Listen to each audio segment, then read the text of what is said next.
Saudaraku, keberadaan air dalam penciptaan langit dan bumi tak bisa dianggap sepele. Sebab setelah Allah Subhanahu wa Ta'ala menciptakan air di muka bumi, barulah kehidupan makhluk bisa dimulai. Hal ini sebagaimana telah diterangkan oleh Allah Subhanahu wa Ta'ala dalam Al-Qur'an surat Al-Baqarah ayat 164. Sesungguhnya pada penciptaan langit dan bumi, pergantian malam dan siang, bahtera yang berlayar di laut dengan muatan yang bermanfaat bagi manusia. Apa yang Allah turunkan dari langit berupa air, lalu dengannya Dia menghidupkan bumi setelah mati, kering. Dan Dia menebarkan di dalamnya semua jenis hewan dan pengisaran angin dan awan yang dikendalikan antara langit dan bumi. Semua itu sungguh merupakan tanda-tanda kebesaran Allah bagi kaum yang mengerti. Quran Surat Al-Baqarah ayat 164. Hebatnya, penjelasan dalam Al-Quran tidak pernah bertentangan dengan pandangan-pandangan sains.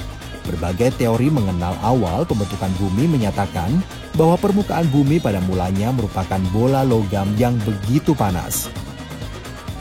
Allah menciptakan semua jenis hewan dari air. Sebagian berjalan dengan perutnya, sebagian berjalan dengan 2 kaki, dan sebagian yang lain berjalan dengan 4 kaki. Allah menciptakan apa yang Dia kehendaki. Sesungguhnya Allah Maha Kuasa atas segala sesuatu. Quran Surat An-Nur ayat 45.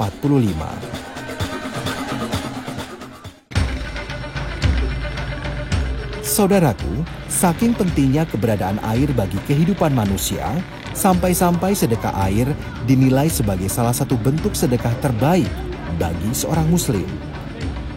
Ya, Rasulullah Shallallahu Alaihi Wasallam sendiri yang menyampaikan hal ini kepada para sahabatnya. Wahai Rasulullah, sungguh ibuku telah meninggal dunia. Apakah boleh aku bersedekah atas namanya? Jawab Nabi Shallallahu Alaihi Wasallam, iya, boleh. Saat bertanya lagi, lalu sedekah apa yang paling afdol? Jawab Nabi Shallallahu Alaihi Wasallam, memberi minum air. Hadis riwayat An-Nasai. Abu Abdurrahman Syaraf Al-Haq, penulis kitab Aun Al-Ma'bud Syarah Sunan Abi Daud, juga pernah mengatakan, air dinilai sebagai bentuk sedekah yang utama karena kemanfaatannya yang sangat luas untuk urusan agama dan duniawi. Dan uniknya, masyarakat Tarim begitu sadar mengenai hal ini. Lihat saja, hampir di setiap sisi dan sudut jalan-jalan di kota Tarim, kita dapat menemukan keran-keran air yang dimanfaatkan warga sebagai sumber air minum. Sumur-sumur gratis ini tersambung ke berbagai sumur wakaf yang telah disediakan secara cuma-cuma untuk siapapun yang membutuhkannya. Saudaraku, Allah Ta'ala berfirman dalam surah Al-Anbiya ayat 30 bahwasannya Allah mengatakan menjadikan semua yang hidup itu berasal dari air. Dan Masya Allah, satu lagi jejak Al-Quran terungkap dari bumi Allah Subhanahu wa Ta'ala di kota Tarim, di Hadramaut, Yaman.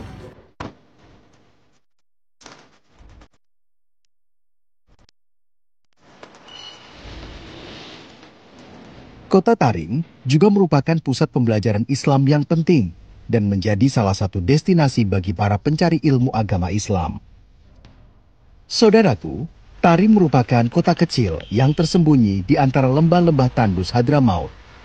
Lebih dari 70% wilayah di negara Yaman memang merupakan gurun gersang dan perbukitan berbatu, tak terkecuali kota Tarim.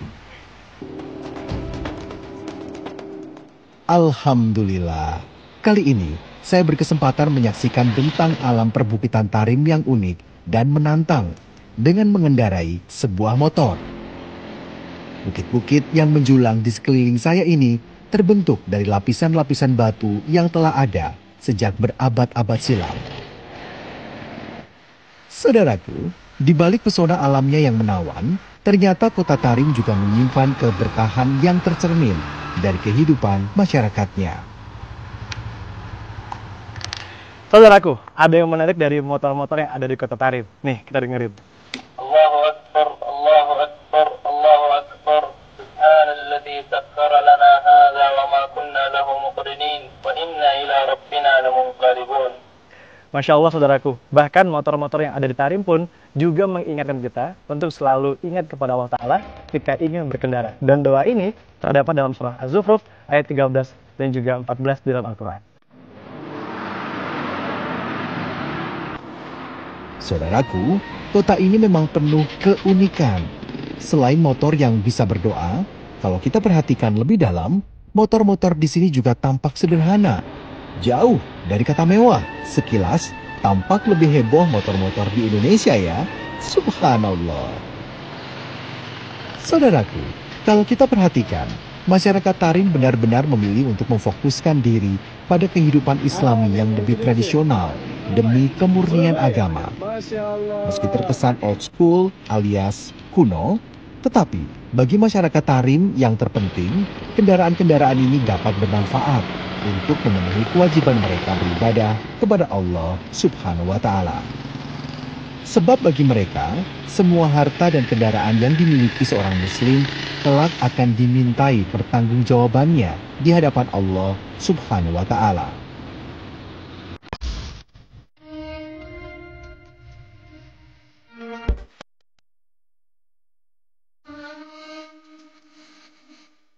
Saudaraku, menginjakkan kaki di tanah Tarim rasanya tidak lengkap jika tidak mengunjungi salah satu lokasi pemakaman yang sangat masyhur di antara umat Muslim Hadramaut Yaman. Inilah pemakaman Zanbal, sebuah pemakaman istimewa yang kerap disebut sebagai pemakaman seribu wali. Assalamualaikum warahmatullahi wabarakatuh. تمام Masya Allah. Min aina ant? تريم Masya Allah. منين؟ Min Indonesia. Pemakaman dengan luas sekitar 5 hektar ini berlokasi tidak jauh dari pusat kota Tarim. Zanbal merupakan salah satu kompleks pemakaman terbesar dan tertua di Tarim yang menyimpan makam para ulama dan aulia yang dikenal luas di dunia Islam. Pemakaman Zanbal bukan hanya sekadar tempat peristirahatan terakhir, tetapi juga menjadi tujuan ziarah bagi banyak muslim dari berbagai penjuru dunia. Saudaraku, salah satu adab ketika menghadiri kota Tarim adalah menghadiri makam Zanbal, di mana di sini banyak sekali keturunan Rasulullah SAW yang dikuburkan di makam Zanbal. Menurut kalam ulama Al-Imam Al-Khut Abdurrahman As-Segaf, jumlah wali yang berada di Makbaroh Zanbal mencapai 10.000 wali dan 80.000 diantaranya adalah wali kutub, yakni wali dengan tingkatan tertinggi. Salah satu tokoh-tokoh besar yang dimakamkan di tempat ini adalah Faqihi Mukhodam Muhammad bin Ali Ba'alawi, Imam Abdullah bin Alwi Al-Haddad. Mereka merupakan leluhur dari para habaib dan keturunan Alawiyin yang berdakwah di Indonesia hingga hari ini.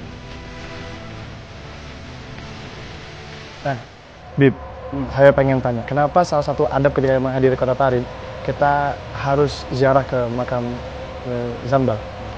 Ini dikatakan katanya apabila orang datang ke kota Tarim harus ziarah ini karena nggak ada orang yang datang ke kota Tarim atau Hadramaut kecuali dipanggil sama Fagil Muqaddam. Bagaimana kalau kita datang ke Mekah atau ke Madinah panggil sama Allah dan Rasulnya, begitu juga kalau ke Tarim datang dipanggil sama Fagil Muqaddam. Makanya adatnya hendaknya datang ke Tarim ziarah kepada beliau. Masya Allah. Saudaraku, berziarah ke kuburan merupakan salah satu anjuran dari baginda Rasulullah Shallallahu Alaihi Wasallam. Sebab dalam amalan ini terdapat kemaslahatan bagi kaum yang beriman. Sebagaimana dalam sebuah hadis, Rasulullah Shallallahu Alaihi Wasallam pernah bersabda, "Dahulu saya melarang kalian berziarah kubur, tapi sekarang berziarahlah kalian. Sesungguhnya ziarah kubur dapat melunakkan hati, menitikkan air mata, mengingatkan pada akhirat, dan janganlah kalian berkata buruk pada saat ziarah." Hadis riwayat Hakim. Tapi tidak hanya berziarah, Rasulullah Shallallahu Alaihi Wasallam juga mengajarkan kita agar senantiasa memanjatkan doa untuk kebaikan para ahli kubur. Saudaraku, perlu diingat, dalam Islam juga ada beberapa hal yang dilarang saat ziarah kubur, yaitu menangis berlebihan disertai teriakan duduk atau berdiri di atas kuburan, melakukan ritual-ritual seperti meminta kekayaan dan hal duniawi lainnya, serta meminta-minta pada kuburan. Nauzubillahi min zalik.